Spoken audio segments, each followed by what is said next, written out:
BR Ambedkar को भी तो पूजते हैं, तो फिर मंदिर में काहे नहीं पूजते भैया?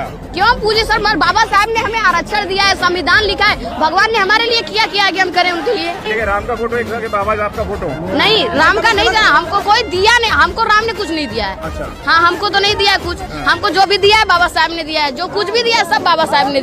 బాలరాముని గుడిలోకి చేర్చినంత నిబద్ధతతో ఇలాంటి కోట్లాది మంది బాలరాములకు చదువు దగ్గరయ్యేలాగా చేస్తే, నాణ్యమైన విద్య వాళ్లకు అందేలాగా చేస్తే, కనీసం ఉన్న బడుల్లో నాణ్యత పెంచితే ప్రతి బడి కూడా జ్ఞాన జ్యోతులు వెలిగించే ఎడ్యుకేషనల్ టెంపుల్స్ అవుతాయి.